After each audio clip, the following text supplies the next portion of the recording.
Welcome to the Football Show on PLZ Soccer's YouTube channel. I'm Peter Martin, and I'm delighted to say Tam McManus, Ryan McGowan and Scott Allen are here with me. It's always interesting seeing you guys here because Ryan always looks as if he's ready to go to court. He's got that serious face on and then he just relaxes into it. It's just that kind of a fear before the music kicks in. He's a serious guy, serious man. You'll see that on TikTok with the golf.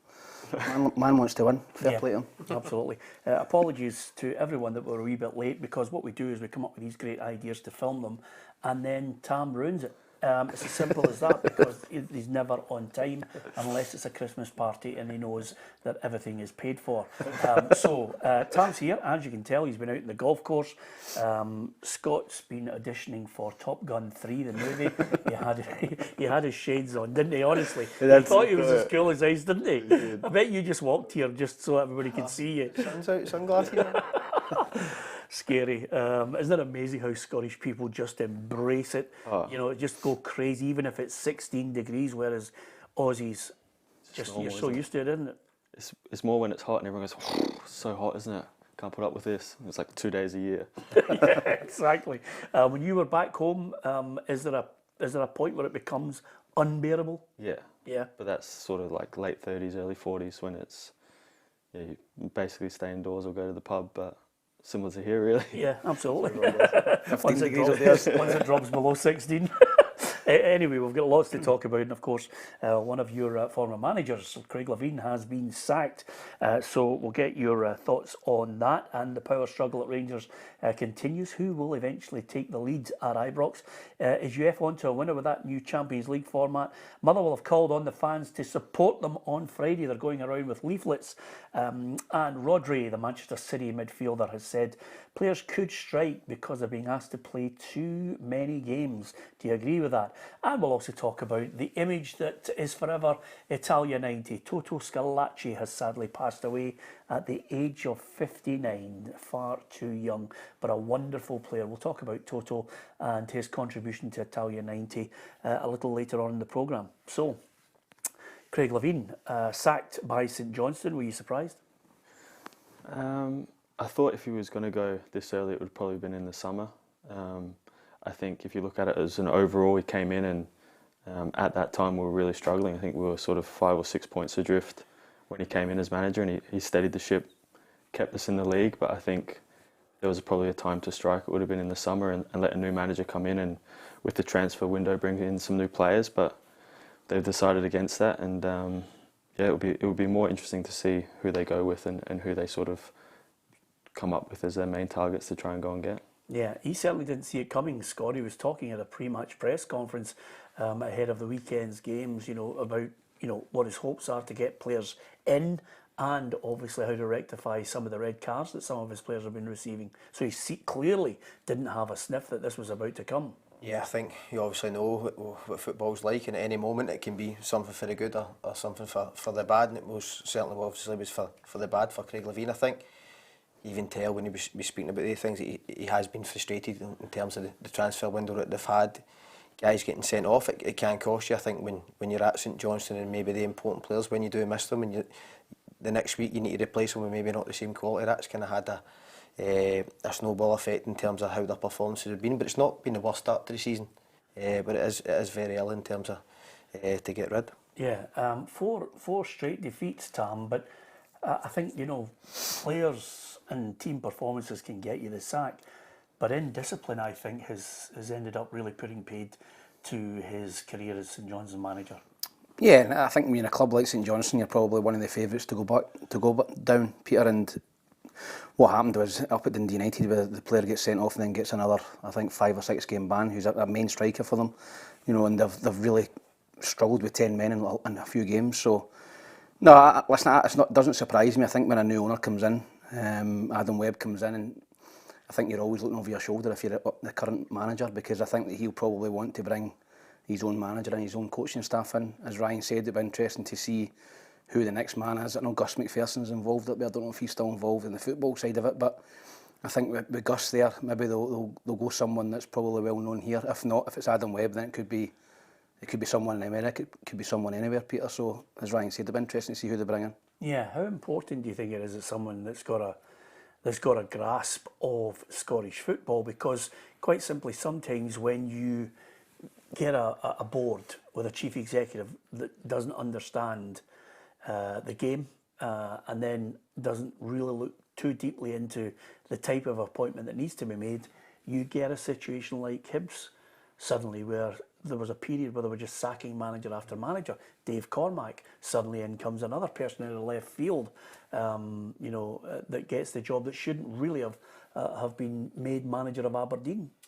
I think in terms of that, when you're appointing manager, I don't think it's an easy decision. I think there'll be guys who you think can come in and when they're having their interviews, because now it's not just the kind of evidence you give in terms of the previous teams you've been at, it's your presentations and the kind of the direction you think you can take the club. So I'd imagine there'll be a lot of candidates for it. I think with St Johnstone, in terms of playing style and that, they're obviously looking for a certain type of manager. So that's the kind of situation where, because of the type of player you have, if you do come in with a manager who's more possession based, that's where you sometimes get the problem. So I think both of the lads, but obviously touched on in terms of the type of appointment, that's what's going to be crucial in terms of what he's going to get out of this squad that they've already got. Yeah, as ever, there's always early what I call paper talk, where basically I think they get into a darkened room and then just throw darts and say whoever it hits will put his name in.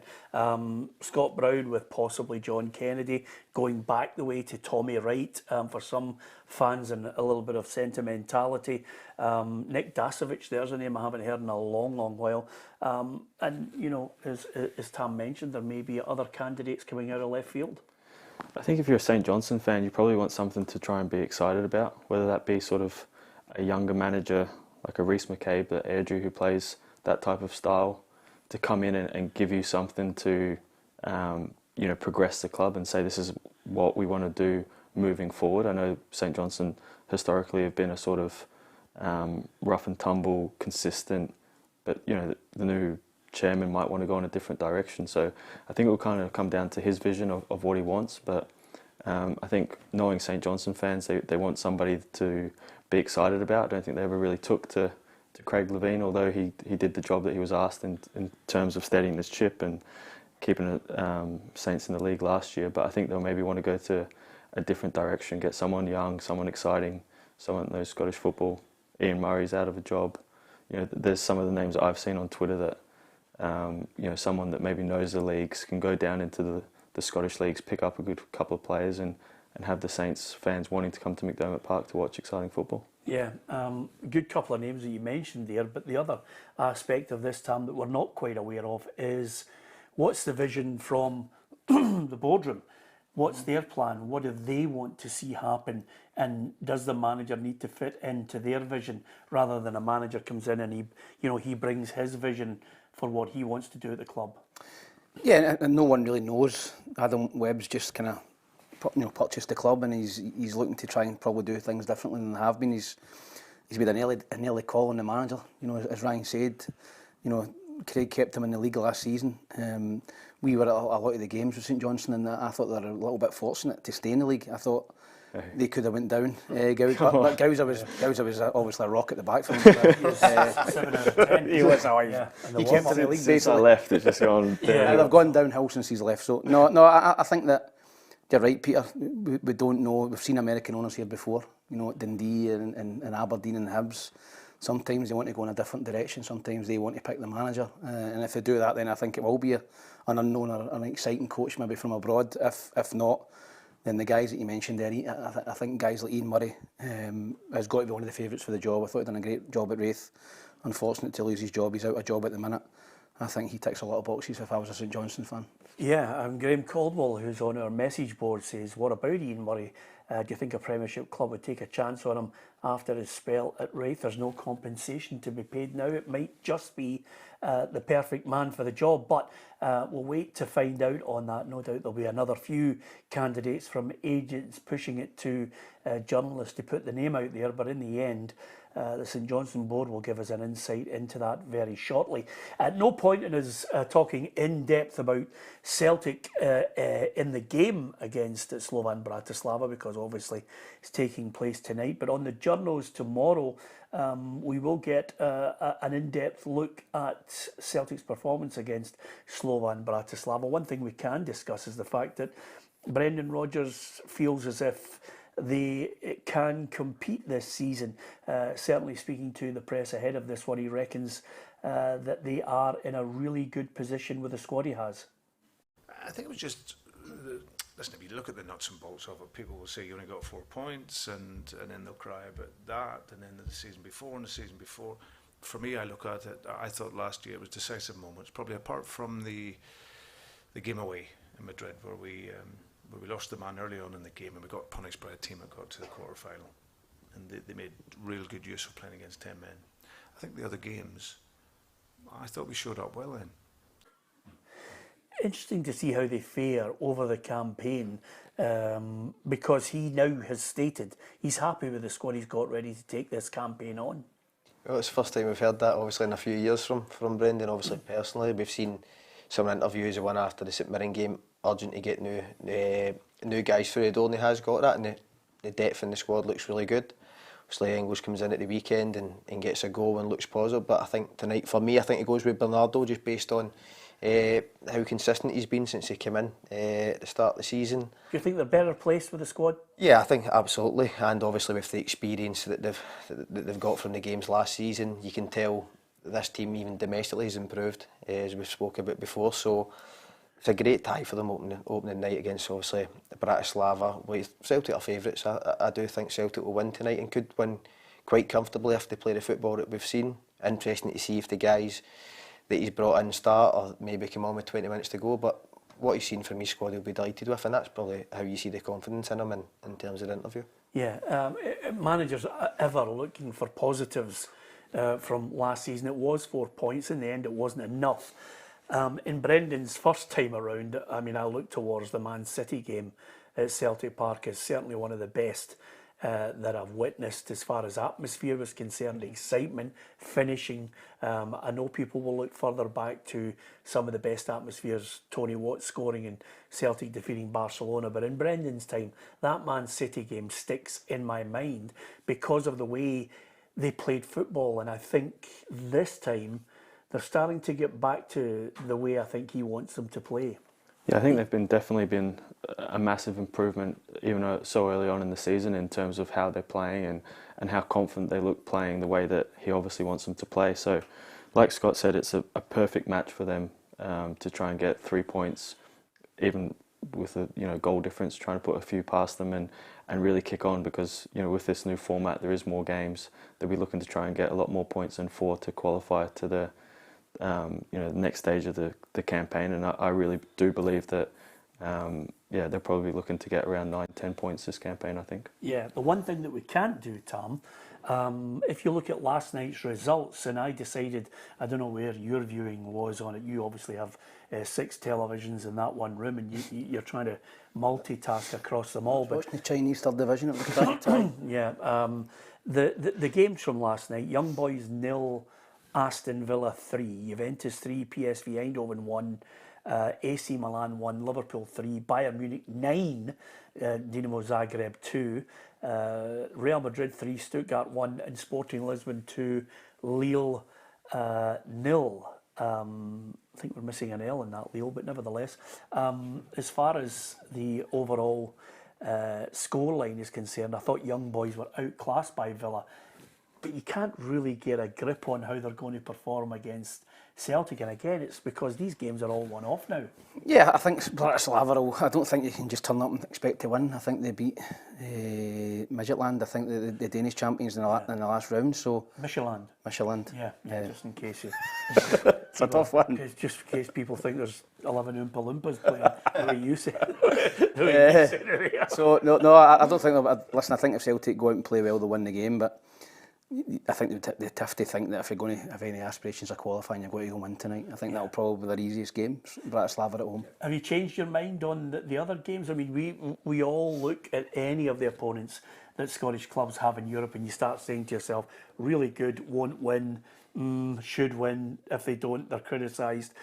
Young boys, I didn't see too much that impressed me, but it was more to do with the fact that I watched Villa and I just thought they looked as if they could have scored far more than the 3 they got. Yeah, Villa are top class, Peter. I think they've got a lot of quality players and managers, different class as well. You know, real world class manager Unai Emery. And yeah, I didn't see an awful lot for young boys. I must admit, and Celtic will be looking at them and thinking we could beat them as well. I think Villa will be probably the toughest game along with Dortmund for Celtic. But no, I thought that Aston Villa won the game comfortably, and you would think, looking at that Celtic would take care of young boys as well. Yeah, nice little touch from Unai Emery, the Aston Villa boss, who just paid tribute not only to the performance of his side, but to the passing of one of the legends of Aston Villa, and that is, of course, Gary Shaw. We tried to follow. 42 years ago, they achieved the last victory in Champions League and winning the trophy. And of course, we want to dedicate this victory for Gary Shaw, his family, and for all the supporters of Aston Villa, all the family of Aston Villa. If you're a Villa fan, you must be absolutely loving it right now. Yeah, I think in terms of the players that they've acquired as well, and the football they're playing, they've got a world-class manager, as Tam says. His history in European competition can't come into question. He knows that he's a winner when it comes to European football. So, and I think that as well as last year, away to Olympiacos, where they would have been expected to win and they just didn't quite cut it, and that was in the Conference League. So I think they will have a lot of experiences from last year, and I know he touched on that in an interview this year, that they'll feel they can go and out all 8 teams. I think they'll be looking to probably win them all. Apart from the Celtic game, I think for them, I think that could be difficult. I think Celtic down at Villa, Celtic historically do well against English sides. I think that will be a tough one, but I think what they've got in terms of attacking sense, we've seen them in midfield. One of our own, in John McGinn, who considering he's went from Hibs here to Championship, he's now playing Champions League football, and it looked excellent last night. So I'm really looking forward to seeing them play. But I think when Celtic go down there, that'll be a very interesting game. I don't think it's as easy as Villa just turning up and beating Celtic. Yeah, certainly there's some mouth-watering matches to look forward to, but on the early evidence, Villa look good. I don't know about you, Ryan, we always joke about it, but I sat down last night and I thought to myself, I'd looked at the games, I thought, I'm definitely going to watch Liverpool. I'm a Liverpool fan, love watching them, and I started scouring everywhere to see where the hell the game was on. And then you needed to have Amazon Prime. You need to be. Brilliant, Tam. Yeah, absolutely. Or every channel. Or a Russian satellite dish. But I mean, that's the nature of it. Fans, you need to pay a fortune if you were actually thinking, I want to watch football. Yeah, okay, I'm going to watch Champions League football. So there's TNT.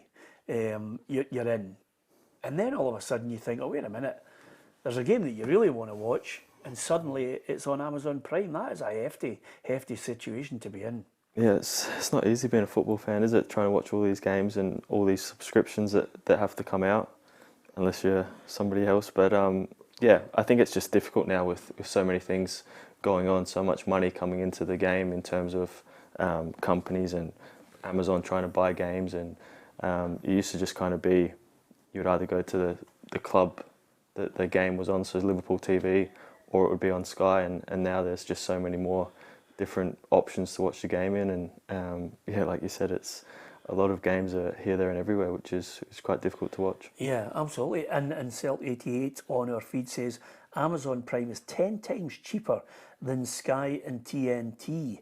The sooner they have all the rights, the better, he says. The other thing about it, though, is, Tam,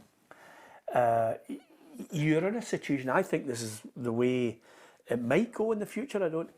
Because people watch a lot of things on their phone, I think I said to you maybe 2 or 3 years ago, I thought they would go down the DAZN, blueprint, which is quite simple. You want to watch a game, it's a tenner. You don't need to subscribe. If that's the game you want to watch, and you're in the house, you want to watch it. I think the DAZN model with the boxing's actually worked as well as they'd expected to have. Sure, I watched an interview. Yeah, but it works in Italy with the football. Do they use that in Italy? Yeah. Yeah, you can watch a game for a tenner. You know, you don't need to subscribe. You know, and they do that in a lot of the games across Europe. DAZN, it's a it's a successful model, and I think that's definitely the way forward. People just can't afford to pay astronomical sums for 3 or 4 different platforms, Tom. Yeah, you've got Sky Sports, you've got BT Sports, you've got Amazon, you've got Premier Sports. You know, you've got all these different subscriptions that, if people want to watch all their games, you might have a favourite English team, you might have a team in Scotland you support, and you're going to have to pay 40, 50, 60 pound a month, and people have not got that, Peter. So at the minute, listen, it's one of those where you watch what you can afford. Yeah, absolutely. The right smile at the other end of that. I know, exactly, because he's out playing golf, teaches kids a couple of days, and then just saunters about on the channels looking for football, among other things. The other thing here is you know, lots of people are saying, apart from Amazon Prime being cheaper, is one of the guys says, I'm one of the mugs that pays for all the subscriptions. Wow, I mean, that is a hefty... I've got Amazon. Have you got Amazon? Yeah, I've got Amazon. Yeah, that's the only one? Have you got Sky? I've got Sky as well, yeah. Yeah, absolutely. Just a signing on fee. Celtic didn't he get a big dough? Yeah, absolutely. Yeah. Oh, absolutely. He changed his number, I remember it, as soon as he got there. And also, North Sea says, DAZN is not successful. Well, listen, I'm not going to contest you on that. I'm just saying that I like that idea, which is quite simply... So is that on the day you pay £10 and you get the game? There you are. Pay it all, PayPal, whatever. You get the game, you can get it on your phone, you get it on your laptop, wherever. You can get, obviously, quickly airdrop it onto your television. Or indeed, I think, you know... I don't even think the French football's been shown by a broadcaster this year, is it? I think they lost the deal. That was with TNT, wasn't it? Yeah, I think they lost the deal with one of them, which was a major blow. I don't know if they've re-signed with someone else, but nevertheless, I do like the idea of a tenner. Do you, Ryan? Yeah, I think it's a good idea. I think Scottish football should look into that in terms of, you know, if you can't make the game to, say you're a Celtic or a Hibs fan and you want to go to the game but you can't make it, being able to go on a platform, pay a tenner, watch it at 3 o'clock. I think there's a lot of money to be made in terms of that. If you can't make the game, you know it's only going to be a tenner, but if you can get along. And you know, if that went into a massive big pot that then gets split amongst all the clubs at the end of the season, I don't see why it couldn't get going. Yeah, you obviously don't know people in the central belt of Lanarkshire and Glasgow. I mean, it's... Are you sure you've not got Amazon Prime? I don't have Amazon Prime. Did your missus get stuff off Amazon? Zoe? Yeah. You have it then? Yeah, you just type in, it's the same. That's why I've got it. No, My wife's get the next day delivery thing on Amazon. Yeah, but that's Amazon Prime. There is a basic one. It's the same thing. Yeah, but there's a basic part of it. I don't know. I don't think you've got it. That's you think got so? it. Yeah. I'm going to check tonight. You've got too much money, don't even know. Probably too. I'm actually thinking to myself, I'm raging. I'm thinking to myself, have I got Amazon Prime here? That's right. Is that right? I'll be raging. I honestly, it was the one game last night I wanted to watch. Well, I won't bother asking my wife. I'll ask the guy who obviously she's on first name terms with, the Amazon delivery man, because if he's not delivering something, they're out for a meal.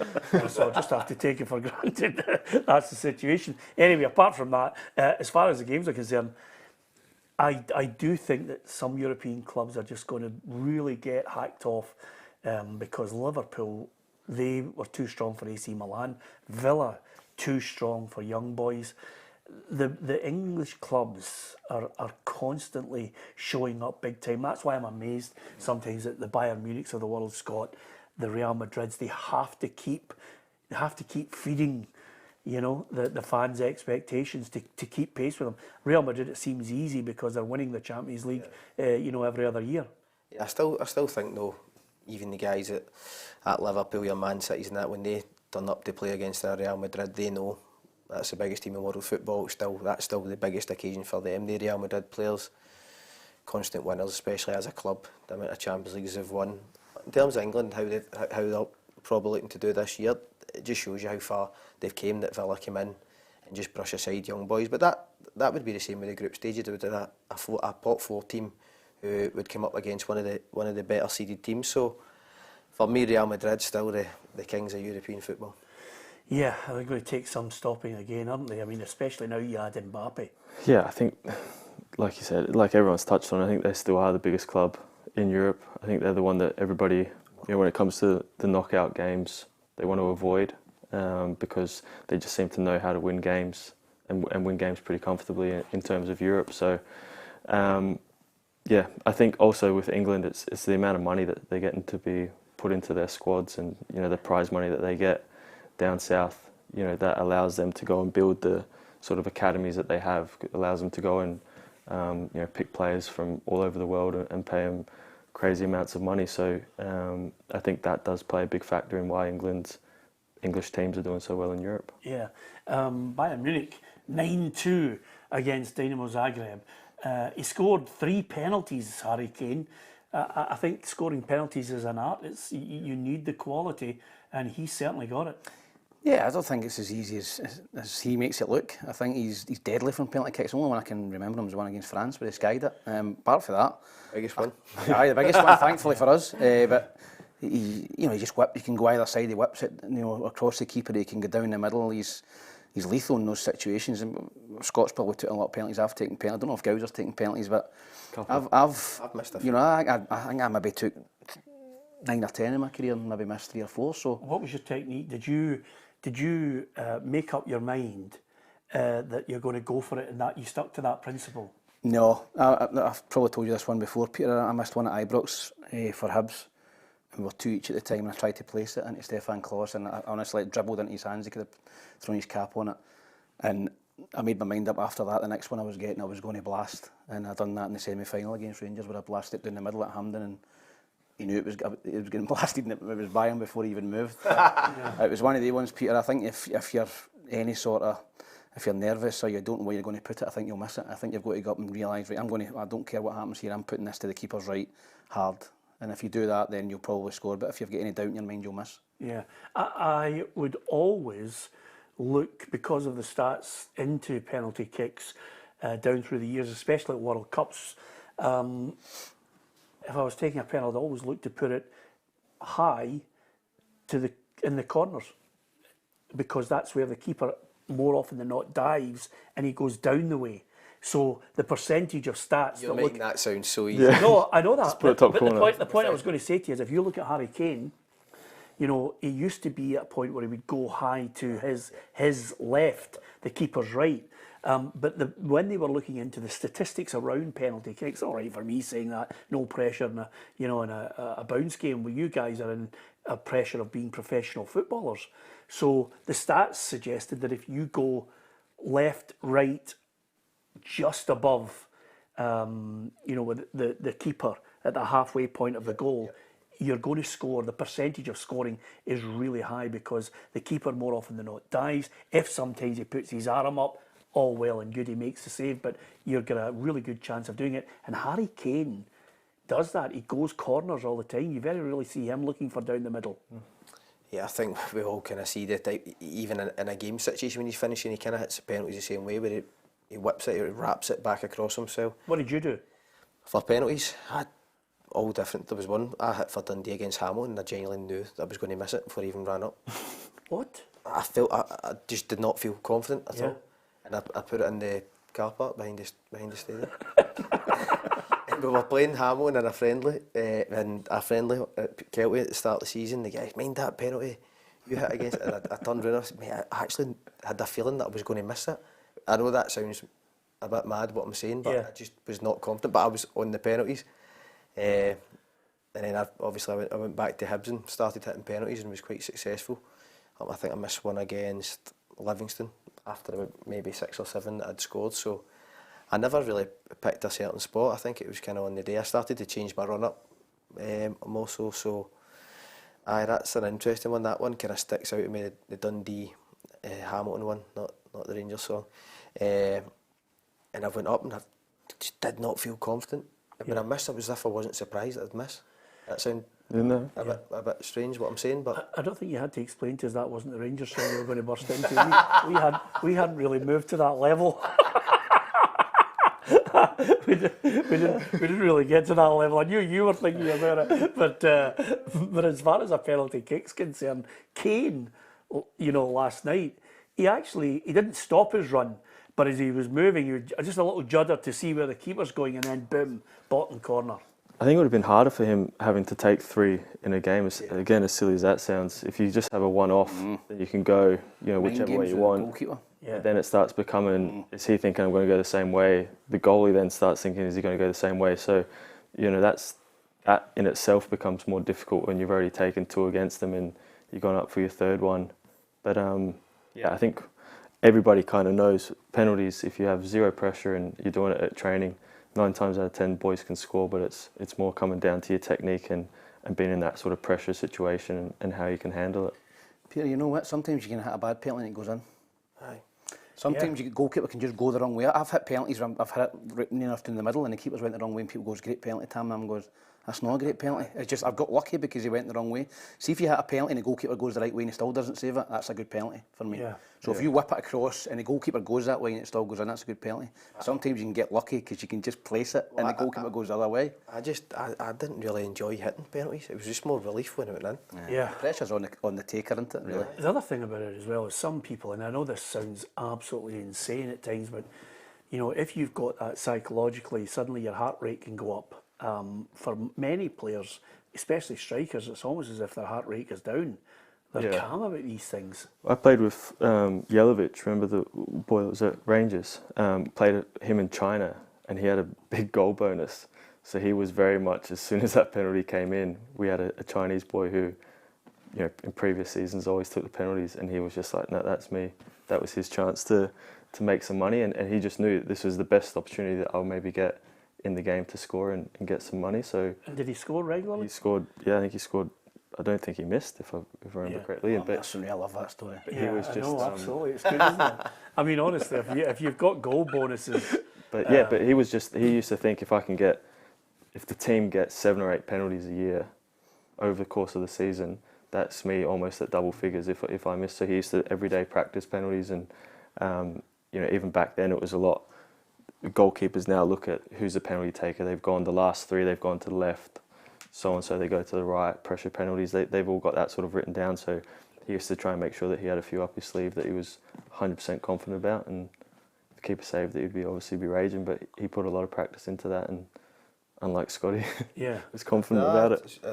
I can only say I never really felt great hitting a penalty. It was just more relief. Yeah. As far as tonight's games are concerned, everybody will have their own thoughts on what they were going to watch. If you're like some of my friends would say, we're definitely not watching Celtic Slovan Bratislava. They would look towards pick of them all, Man City, Inter, because Man City and Inter are certainly, when you look at some of the early bookies odds, they're up there in the top 5 that considered could be in the quarters, semis and the final. Yeah, and they've been good for a couple of seasons now. They've been really, really strong, winning the league and stuff. But Man City, again, probably the team to beat. I think that, you look at the squad they've got, they're probably the team to beat again. I think that Bayern Munich, I think they'll be there this season. I like Olise, I think he's a good signing for them. I think Harry Kane will surely wins the trophy this season. I think he's never won a trophy, which is, I think, is insane. What do you think of the Skechers boots? Have you seen them? I've seen him. He must be getting paid a fortune to wear Skechers. He's wearing Skechers football boots. Harry Kane, he's getting millions of pounds. But to be fair, comfy golf shoes and trainers and that. But I don't know about the. He gold ones on against for England the other night. Gold Skechers. Even you wouldn't wear them. No, but don't bet on it. And to be honest, let's not be taking any fashion tips from me, because so many people are actually commenting. I kid you not. So many people are saying, "What about Tam's clobber?" I mean, it's just absolutely unbelievable the gear he's wearing. But that's what happens in the golf. He just suddenly starts buying all this mental stuff and looks ridiculous.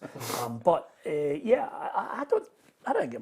Do you know what, Skechers? They might be great because everybody laughed. Michael Jordan used to wear Adidas all the time, and then suddenly he was influenced by one of the reps, a great movie, Air Jordan. Yeah, you seen it? Yep. And he was influenced to go out and look at Nike, and they built their whole new design boot around him for basketball, and they've never looked back. Yeah, I don't think Harry Kane's gone to the local Skechers shop to get his football boots. I think there's been a lot of process into what he wants from the boot, how he feels comfortably, and it's a good marketing move from them, getting arguably one of the best strikers going about. Do you think kids are asking for Skechers because Harry Kane wears them? Yeah, it wouldn't They surprise will me. do. Maybe in Germany. Yeah, they will do. Maybe in Germany. Oh yeah, they will do eventually. Do you believe I that? think so. Yeah, I mean they're absolutely. I mean the thing about it is the whole world now is dominated. The generation now, what do they call the generation now? Is that, Generation X, no? Gen Z. Gen Z. The Gen Z are totally influenced. It's influencers. Anybody that's got something, they've got to have it. So yeah, they will go in and buy gold Skechers. I don't know about you. What's the best pair of boots that you've ever had for comfort, for the ability to go out and play without any worries? Red Armenia, 2002. Yeah, I didn't expect you to give me the year as well. Yeah. Bloody hell, Ryan. Red Tom, with bits of rubber on them. White sole with the red blades. Yeah. All right, aye. Yeah, what was good about them? Zidane wore them, didn't he? Right, so it's actually not the boot; it's the player. Hey, my favourites, Yeah. Umbro Specials, Umbro Special, Yeah, Alan Shearer wore them. I had my most successful spell at Hibs with them on. yeah, absolutely. 7 goals. Ryan. I would go the same with Scott. Yeah? That was my boots. Harry Kane used to wear them. And are they the blades? Were Yeah. they not Yeah, difficult blades. to wear on Astro?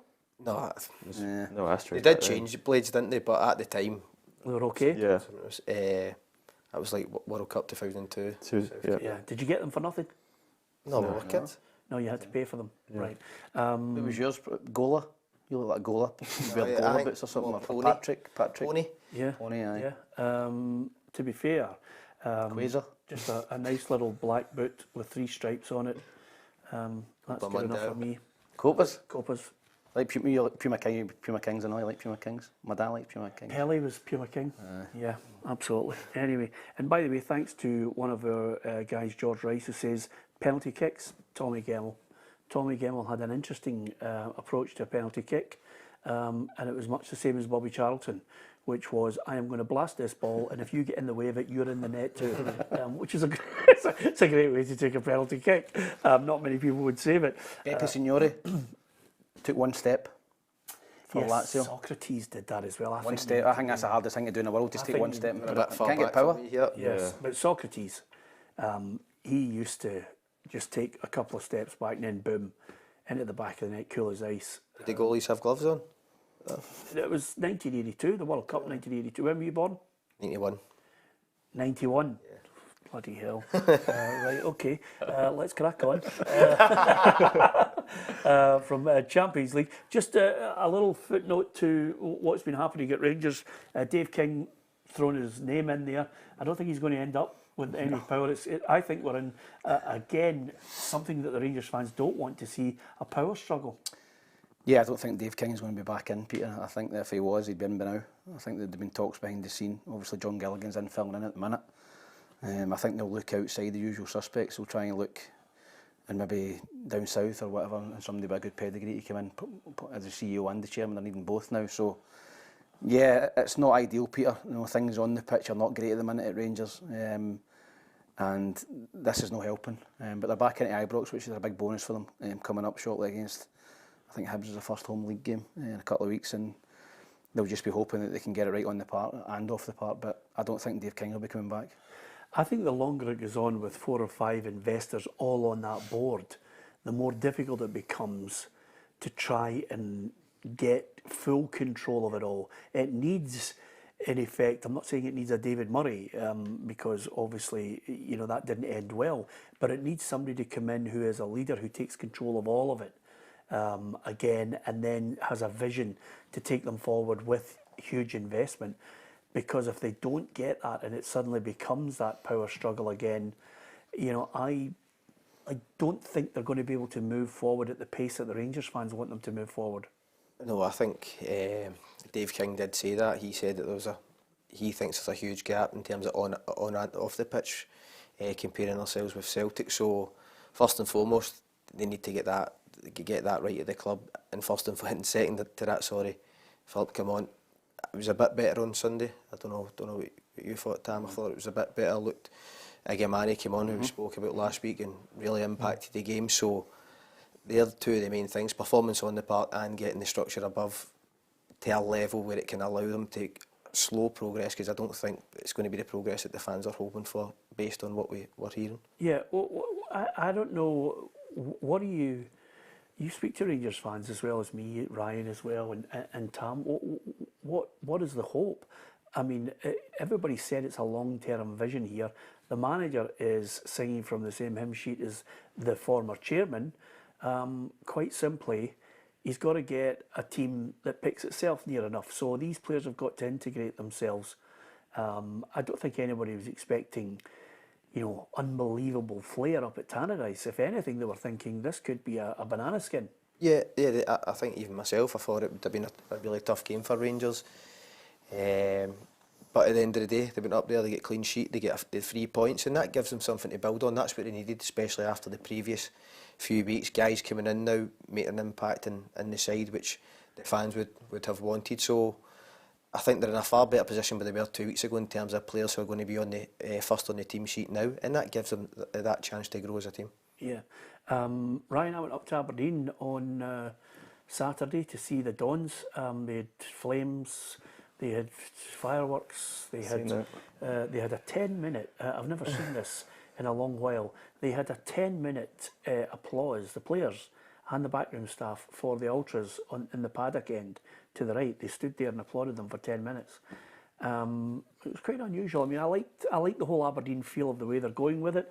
Yeah. 10 games unbeaten, I think that's to be celebrated. I mean, Kaiser, I think, is an Aberdeen fan. Forgive me if you're not, Kaiser. He says Rangers are in the distance now. Best they can get this season is third. I would imagine he thinks, like Kenny and others who are Aberdeen fans who watch the programme, that they are serious contenders for third, if not second. I think they're a wee bit off it, to be honest with you, if I was looking in depth at them, but they still got 10 wins in a row. Yeah, 5 in a row in the league. I think that's not to be laughed at. I think that if you're an Aberdeen fan, you should be as confident as you can be. There's no reason why they can't try and go for second, especially when Rangers are a little bit, there's things happening behind the scenes, the Old Firm game, things aren't as rosy as maybe people are making out. So Aberdeen, it's a great opportunity for them just to keep getting points on the board, keep building that gap. If they're looking at coming third, which would be a great season considering where they were from last year, they're already 4 or 5 games in front of what would usually be the contenders: Hearts, Hibs, Kilmarnock, St Mirren.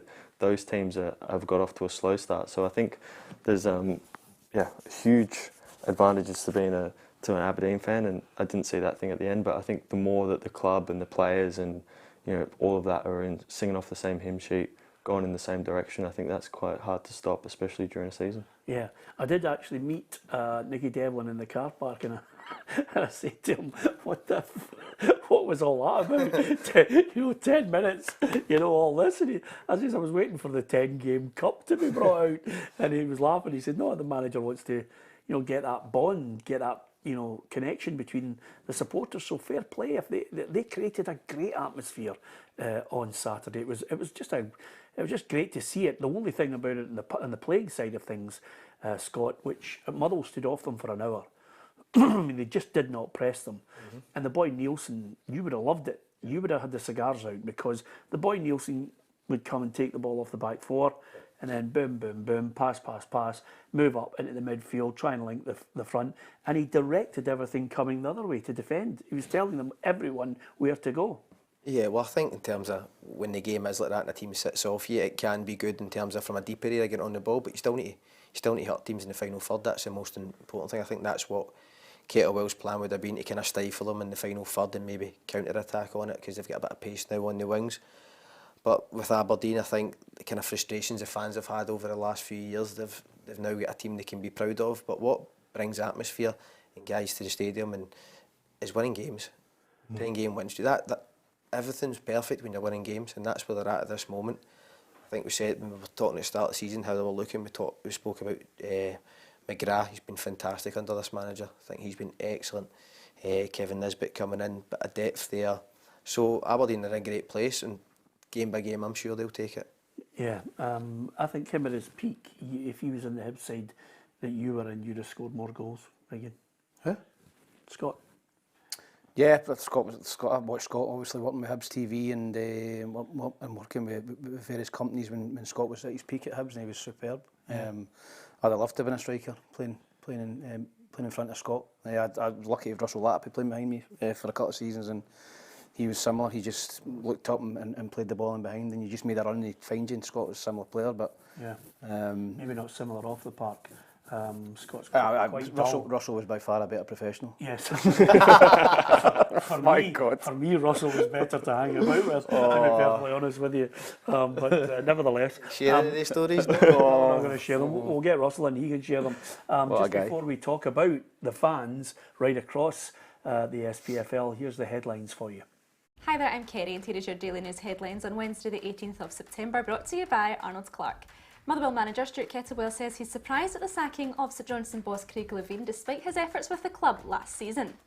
I'm a wee bit surprised at that decision with the fact that it's certainly not been the worst start to the season that they've had, and the fact that Craig's task obviously was to keep them up last season, which was exactly what he'd done, and avoided the relegation playoffs. I think most of us in Scottish football would be a little bit surprised in the timing and how that's came about.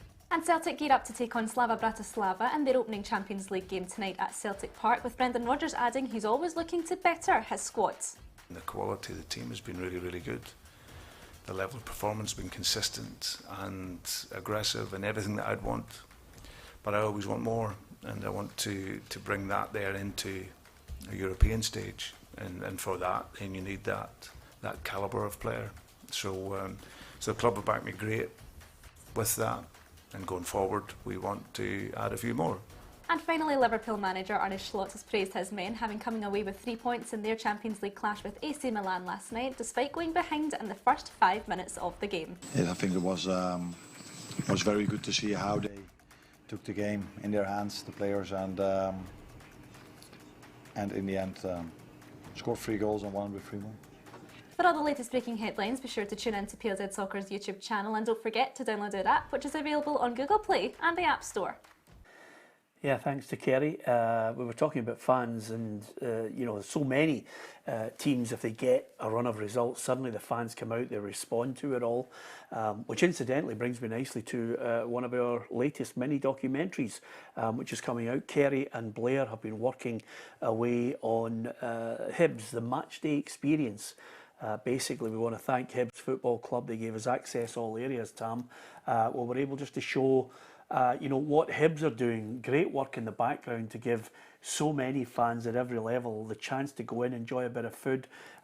If you're there with your mates and you just want the burger and you want a chit chat and a beer, you can get in and do that. If you want the wearing the suit, bringing in business associates, you've got that level as well. And then there are, of course, so many things that they're doing behind the scenes to generate, not only commercial activity but revenue, so that the managers get more money at his disposal. It's a great insight into it. Yeah, I'm looking forward to seeing it. Obviously, I've heard a little bit about it. The guys were through at the weekend there, and listen, there's absolutely no criticism of the way Hibs are being run off the park. I think in terms of the hospitality, when I was there, they were just concourses with burger stalls. I think it's obviously moved on now. You've got top-class restaurants, top-class chefs being employed, nice wine. As you said, if you want to go and sit down and have a top-class meal, you can do that. If you want to just go and have a couple of pints with your pals, I think there's one behind the goal they're sorting out in the famous 5 stand. So, yeah. No, I think that the Hibs have got a lot of credit for what they've done off the park, but everything is obviously judged on the park. And if they can get the two of them together, if they can get Hibs on the pitch doing well, and the revenue off the park, then it's going to be an almightily big club to go and play it. And that's the key to it all these days, guys. I mean, Hibs, you can get in, you can have the meal. There's nothing better than fans getting a chance to see a few legends roaming about, some former players. Pat Stanton was 80, he was there, he was chatting to people in the lounges. I mean, that's just a great experience. Yeah, obviously, me and Tam know Pat really well. We training ground quite regularly when I was young. He's a lovely man, obviously a hero of the club. I think, just to echo what Tam says in terms of the work that they have done off the pitch and about the stadium, it is incredible what they have put their money where their mouth is. But ultimately, on the pitch is what the Hibs fans will still, that is what they're grasping for at this moment, and it's a step in the right direction. I know we spoke about the draws previous to the win at the weekend, they look as if they're finally turning it around and going in the right direction, which at the start of the season I believe David Gray is the right man for the job, and he's certainly been given that wee bit of time, and he's got his team together, he's got the right selection now, a couple of guys coming in who came in late in the window who are now affecting games, and Martin Boyle's back scoring as well, so that's always a good sign. Yeah, absolutely. We like to read out from time to time, we like to read out people's real name, but as you know on our YouTube feed, people don't actually give their real name from time to time. Kenny does, because he's a Dons fan and he's got his name up there, which is fantastic. Some people don't, and then there are some people that it could be deceiving, but they're still nice about you, Scott. Pretty Polly paints a picture in my mind, says Scotty was a tremendous wee player, but your health is your wealth. That's true. So there you have it. Big fan. I also said not quite so thing about me. Not so positive about you, she says, Tam, a Springburn burger, which leaves a picture in my mind. And as ever at the moment, because people have a perception, sometimes that he's not a right good laugh and good company. Nothing here for Ryan. That's fair.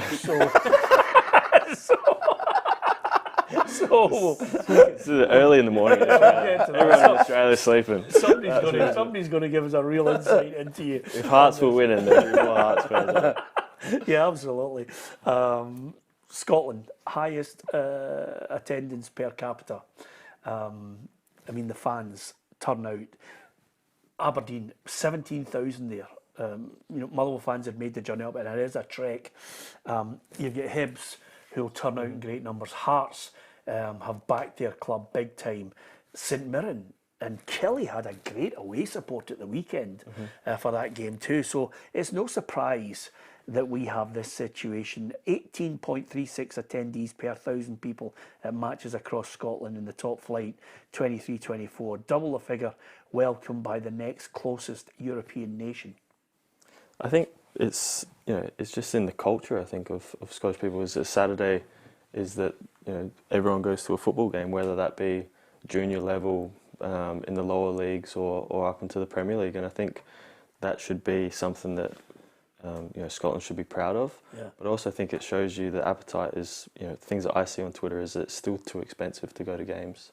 I think that's something that the club should really look at. We're getting huge amounts of people wanting to come to the games that possibly can't afford it. If you're going with your 2 kids and your wife, you're looking at easy £100 just to watch the game, food, travel.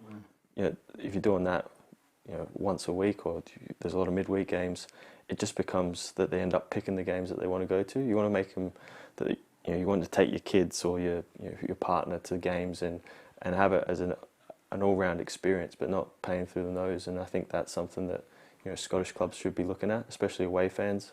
I think away fans can bring a massive atmosphere to the home support. There's nothing more sort of that gets home fans up as if there's a noisy away support in the corner or behind the goal. So I think as much as it's great that there's so many people that are coming out, I think it's sometimes important that you look at financially how much those fans are having to pay, and something the club should look at. Yeah, I think they do look for incentives from time to time to give fans that special offer. Motherwell are certainly doing it for the quarter-final of the Premiership Sports Cup against Dundee United on Friday, because they've been out there leafleting the area trying to get the fans to come out and support the team. Blair Malloy was there to find out all about it with Stuart Kettlewell, the Motherwell boss. Motherwell have the chance to return to Hampden for the first time in 6 years for a cup tie as they take on Dundee United on Friday night in the quarter-finals of the Premiership Sports Cup. And manager Stuart Kettlewell has imparted on his players how much it will mean to lift a trophy. I think sometimes we just look at the monetary aspect of football. I think we look at people wanting security. I think people looking at win bonuses and all these different things. But again, I was probably brought up in a simpler time with a simpler mindset that your career's defined by success. That's how I look at it. I think all the good things in football, i.e. money, contracts and all that type of stuff, happen off the back of success. And I've always been someone massive into the fact that I certainly wasn't the greatest player in the world, but I'm proud as punch of the medals that I was able to win and promotions and various different things that I've been able to achieve. And those are the things that I'm genuinely most proud of. The Steelmen boss also also revealed the lengths the club are going to ensure this place is rocking under the Friday night lights. We just need to concentrate and be our best version. But of course, when you look at what the community's pouring into it at Motherwell, we've got umpteen volunteers out just now, going door to door, handing out flyers, leaflets to drum up a bit of support and see if we can get as many people in here as we possibly can. We're a proper community club, that's what we are. And I think that's been really evident over the last few days, weeks, where everybody in the community is sort of buying into that excitement of the cup competition. And my job's to go and make sure that the players give the supporters and everyone that comes here to back us on Friday something to cheer about. Can these Motherwell players take one step closer to lifting their first piece of silverware since 1991? Find out this Friday at 7:45 as they take on Dundee United. Did you get a leaflet?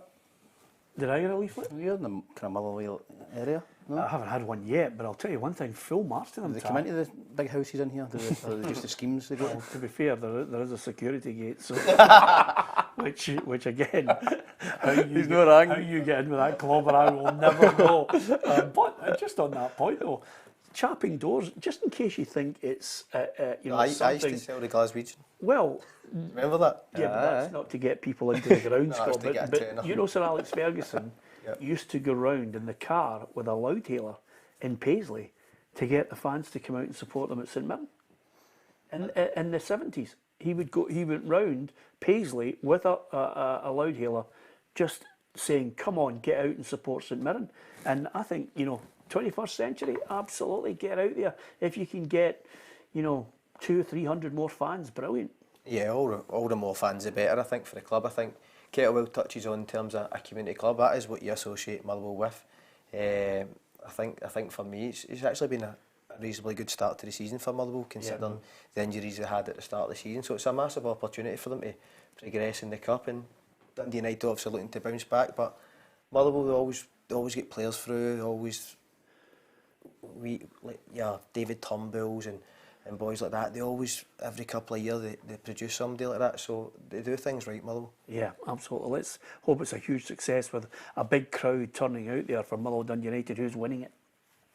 I'll go with Motherwell. Yeah? I'll go with Motherwell. Yeah, I think Motherwell as well. Yep, Motherwell. Yep, we're all Motherwell for that one. That's the Friday night game. The two other games, Aberdeen against Spartans, is it 11 in a row? Yes. Trying to stay on Kenny's good books. Yes, I would imagine so. Yeah. I think Spartans would need to play to their Maximus to get a result. Yeah, absolutely. Just as we thought we were getting to the end of the programme without one of those gags, he's fired it in there. Anyway, I'll go with Aberdeen as well. It's a waste of time with you today. Rangers against Dundee. Rangers. Rangers. I'm going to go for an upset here. I'm going to go for Rangers. Yeah, okay. It's a joke, by the way. I was just about to say, can you explain that gag? And then the last one, Celtic against Falkirk, Tam. Yeah, Celtic, I can't see by them, but Falkirk, they're absolutely flying, but I think that's maybe just taking it too far to go and beat Celtic at Parkhead, but there's some team. Yeah. Change. They'll play the exact same way they play every week. I'm actually quite looking forward to that game. Yeah, absolutely. Game. Yeah. And there's two Premiership games, Ross County against St Johnstone. St Johnstone, obviously, Alec Cleland is going to be in charge there. Where's your money on with that one, Scott? A draw. I think Ross County after last weekend. Yeah, Yeah, Ross County, yeah, it was a good performance by them. St Mirren Heart. Massive game for Steven Naismith. How massive is it? I think if they get beat, I think he could get canned. So I'm going to go for St Mirren to win. You think he's going to lose his job? I think he might get binned if they get beat. Wow, that's a call. Ryan? I think the last two managers have been sacked Yep. after defeats to St Mirren. So whether that's a little omen, but yeah, I do think if they don't get something, he could be on a real sticky patch. I think it's just the way that they've started this season. Something doesn't seem to be right. I don't know whether it's the manager. I don't know whether it's the players. There seems to be something that's not ticking over. But yeah, it's a horrible place to go when you're on that run. And St Mirren, I think, as much as it pains me to say, I think St Mirren will win at the weekend. Wow. Scott, are you going to be the third man of doom Yeah, and I'll go gloom? with St Mirren, yep. Yeah? Do you think he's on a sticky wicket? Yeah, I do. I think. Will he survive it if he loses? Will he survive? If he loses, I would be surprised, depending on the manner of it. I think they're going to stick with him. I just get the feeling the board's a wee bit. There's a bit of investment potentially coming, isn't there? Yeah, absolutely. I think there's a wee bit about them, and of course Hearts, like Hibs and other clubs, looking for investment from elsewhere. Who knows? A big one. Give us your thoughts on that as well. Just before we go, last word, probably better suited to myself and Tam.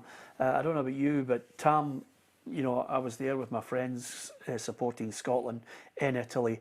I can hear Nessun Dorma being played. I can see the slow-mo of Toto Schillaci running away after scoring a goal. Top goal scorer, Golden Boot winner, 6 goals.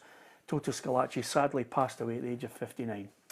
Yeah, we spoke about it last week with your first, you know, remembering football, was your first, you know, game you remember. And mine was Italian United, the first big tournament, Peter, where Toto Schillaci was playing for Italy, and I don't think he was even in the team at the start. Somebody got injured and he came in, and he was like a super sub. He came on, and you remember him running away, you know, the eyes bulging. Brilliant, great player. 59 is no age as well. You know, it's pretty young, Peter, as well. So thoughts of with all his family and everyone in Italy for that. Yeah, so absolutely. He was a big hero for Italy in that tournament. You've summed it up perfectly, Tam. I think Juventus and so many other clubs have paid tribute to him. We immediately fell in love with Toto, his desire, his story, his being so wonderfully passionate, and it showed in every game he played. Toto Schillaci, one of the World Cup heroes that will never be forgotten by the fans of Italy and many more across the world. Thanks to Scott, thanks to Ryan and Tam. Don't forget, in the next couple of days you're going to see the Golf Challenge. Ryan coming up against Tam and Cara Henderson, our very own Cara, striker for Partick Thistle, journalist here at PLZ Soccer, and a mean golfer as well. Who's going to win the Golf Challenge? That's coming up in PLZ Soccer. Hit the subscribe button on the YouTube channel and download the PLZ Soccer app as well. Thank you for watching and listening.